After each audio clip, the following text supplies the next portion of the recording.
Now at 4, homes are selling in Rhode Island, but there's not enough to keep up with the current demand. That's according to a new report from the Rhode Island Association of Realtors. They found, based off of January's market, all homes up for sale right now will probably go within a month and a half. So joining us today to break down this report is the president of the Rhode Island Association of Realtors, Whitten. Thanks for joining us. Thanks for having me. So obviously it's good that homes are selling, but talk about why this supply and demand issue is a problem, particularly for buyers.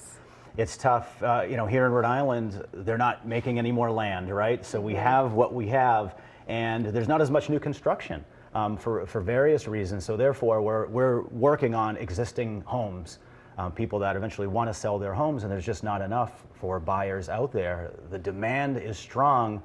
And I'll tell you, nobody's more excited than this warmer weather than Mark and everyone right now than realtors, because warmer weather means the spring market's around the corner, and hopefully we're going to see a little bit more inventory.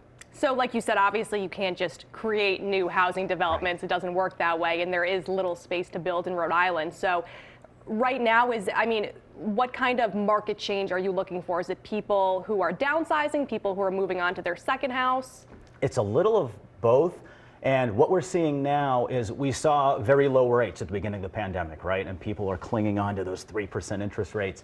And as time's going on, the current rates are kind of the norm at this point. Mm-hmm. So we're seeing a few more people start to say, you know what, I do need to downsize. I do need a bigger home. We need extra bedrooms.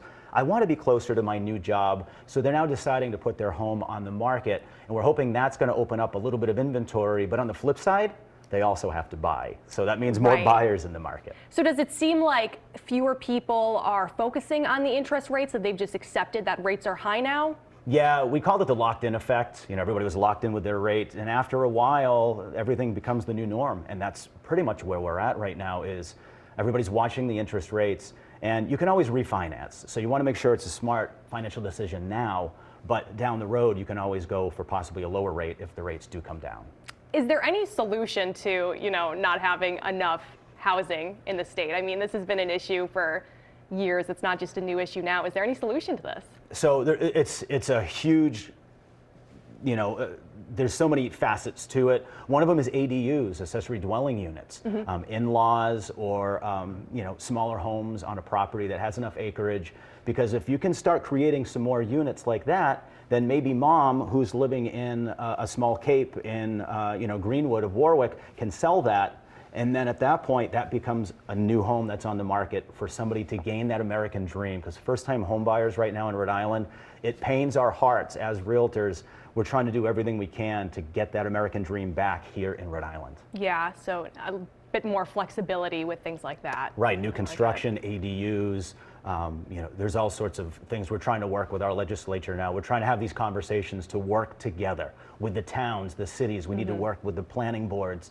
We all need to talk together to find solutions so that American dream can still live here in Rhode Island. Okay, well, Chris, thank you so much for providing us with your insight today. We appreciate it.